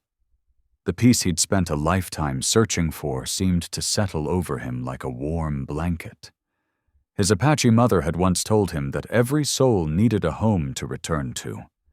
Looking at Hazel's bowed head in the lamplight, he finally understood what she meant. The flame flickered, casting dancing shadows on the walls. Tomorrow would bring new challenges, but for now, in this quiet moment, both Hazel and Asher felt the weight of their burdens lifting. Their trust in each other, born in hardship and strengthened by shared courage, had bloomed into something neither had dared to hope for, the promise of belonging. 2 days passed like a gentle breeze. The morning sun painted the mountain peaks gold as Hazel and Asher led a small procession up the winding trail to the spring. Townsfolk followed on horseback and in wagons, their curiosity drawing them to witness this new beginning. The spring itself nestled in a grove of aspens, their leaves shimmering silver green. Clear water bubbled from dark rocks, forming a crystal pool before meandering downstream. Hazel dismounted slowly, her heart full at the sight of such beauty. Kneeling beside the pool, she cupped the cool water in her hands. "Thank you, Lord," she whispered, letting the water trickle through her fingers, "for leading us here." Asher worked nearby, driving stakes into the ground to mark where the cabin would stand. His skilled eyes measured distances, planning space for a garden plot where the morning sun would warm the soil. Several men from town offered suggestions, pointing out the best placement for a root cellar and stable. "We could help with the raising," offered Tom Wilson, the miner whose child Hazel had tended. Others nodded in agreement. Word spread quickly of Hazel's plans to open her home to those in need. By midday, promises of support flowed as freely as the spring itself. Martha Jenkins pledged her spare quilts, while the general store owner offered seeds for the garden. Even the sawmill owner promised lumber at half price. When Sunday's sun reached its peak, Reverend Matthews gathered everyone near the spring. Hymns rose sweet and clear in the mountain air, with Amazing Grace echoing off the rocky slopes. Hazel's voice joined in, strong and sure, while Asher's deep tones harmonized beside her. After the final chorus faded, Reverend Matthews cleared his throat. "Friends," he announced, "God's providence is clear today. This spring brings new life to our community through these two souls." He turned to face Hazel and Asher. "I believe the Lord is calling for another blessing here, the joining of two hearts that he has already bound in spirit." A murmur of approval rippled through the crowd. Hazel's eyes met Asher's, seeing in them the same certainty she felt in her heart. There beside the spring, with aspen leaves dancing overhead, they joined hands. Their vows were simple but profound, spoken with quiet conviction that moved many to tears. Asher promised to cherish and protect, while Hazel pledged her trust and devotion. "What God has joined together, let no man put asunder," Reverend Matthews declared. Hazel's eyes shimmered with joyful tears as Asher gently squeezed her hand. Where once she had known shame, now stood dignity. Where loneliness had dwelt, now bloomed belonging. The spring bubbled on, witness to love's power to heal and restore. The first snow of winter dusted the mountain ridges like powdered sugar, transforming the landscape around Hazel and Asher's homestead. Their sturdy log cabin stood proud against the backdrop of pines, smoke curling from the stone chimney into the crisp air. The corral held 3 horses now, their breath visible in the cold, while neat rows of turned earth waited patiently under frost for spring planting. Inside the cabin, Hazel stood before a small mirror, running her fingers through her regrown hair. The dark strands, now long enough to braid, caught the morning light.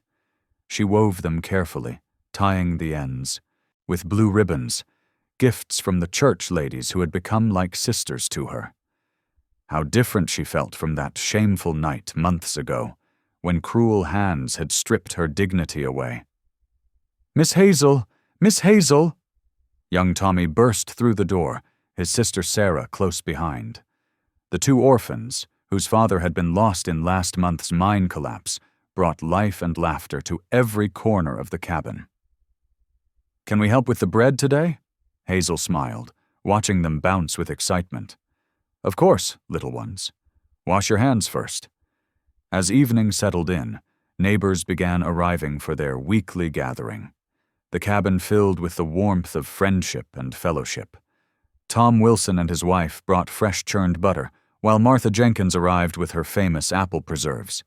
Even the pastor's wife contributed a batch of her spice cookies. Asher sat by the hearth, carefully tuning the fiddle that Reverend Matthews had gifted him. The simple instrument had become a bridge between his 2 worlds, letting him express what words often couldn't. His fingers, usually more comfortable with rope and reins, had grown skilled at drawing out sweet melodies. "Amazing Grace! How sweet the sound!" Hazel began, her voice rising clear and strong.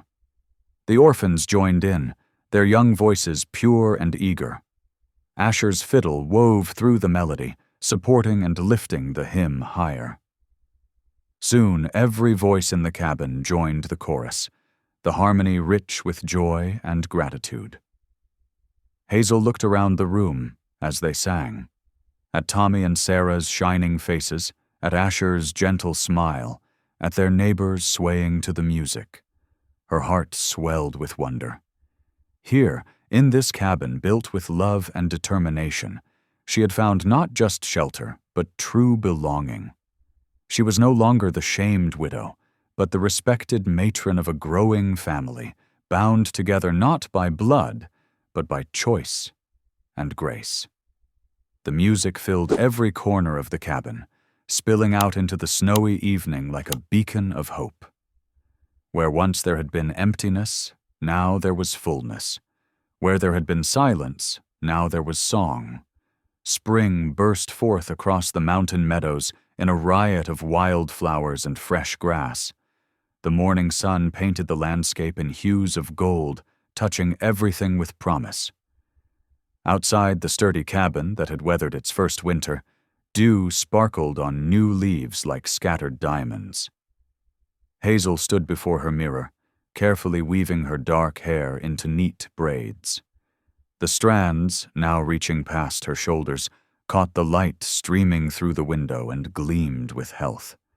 Such a different reflection than the bare scalp that had once brought her such shame. Her fingers moved with practiced grace, remembering the motion from childhood.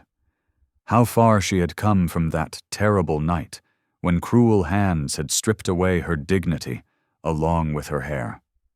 The spring that had once been a source of conflict now burbled peacefully just beyond their garden fence. Hazel picked up her wooden bucket and stepped out into the crisp morning air. The path to the water was well worn now, trodden by many feet, not just family, but neighbors and travelers who had found welcome at their door. As she approached the spring, the sound of children's laughter floated across the meadow. Tommy and Sarah bounded ahead of Asher, their small figures full of energy. Asher followed at a steady pace, his broad shoulders carrying heavy sacks of seed for the day's planting. The sight of them together, her husband and their adopted children, made Hazel's heart swell with gratitude. "Mama Hazel," Sarah called out, racing to her side. "Can I help carry the water?" "Careful now," Hazel cautioned with a smile, letting the girl steady the bucket as she drew the cool, clear water. The spring's surface reflected their faces, the young one bright with innocence, and her own serene with hard-won peace. Asher set down the seed sacks and joined them, his presence solid and reassuring. The scars that marked his face no longer drew stares from townspeople. Instead, folks saw them for what they truly were, badges of survival, marks of a man who had endured and grown stronger. His eyes met Hazel's with quiet understanding. "Shall we pray before we start the planting?" he asked, his deep voice gentle. They gathered in a circle, hands linked, Hazel's fingers intertwined with Asher's calloused ones, Tommy and Sarah completing the family chain. Heads bowed, they offered thanks for the land, the water, the gift of each new day. Hazel's voice rose clear and strong as she asked for blessing on their home and all who might seek shelter within it. "Lord," she prayed, "let this place always be a haven of mercy. Let every seed we plant grow into sustenance not just for our family, but for any who hunger. Thank you for turning our trials into triumph, our sorrow into joy." As they finished their prayer, the sound of wagon wheels and hoofbeats announced the arrival of their neighbors. It was Sunday, and as had become their custom, folks gathered at the homestead for worship and fellowship. The Wilsons brought fresh churned butter, Martha Jenkins arrived with her famous berry preserves, and the pastor's wife carried a basket of warm bread. Children spilled from wagons like puppies, racing to join Tommy and Sarah in their play. Women spread quilts on the new grass, while men set up rough-hewn benches in a semicircle.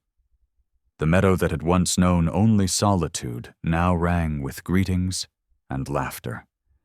Reverend Matthews stood beneath the spreading branches of an old pine tree, his Bible open in weathered hands. Hymns rose on the morning breeze, voices blending in harmony that echoed off the mountainsides. Hazel's clear soprano soared above the melody, no longer hesitant but full of joy. Amazing grace, how sweet the sound, that saved a wretch like me.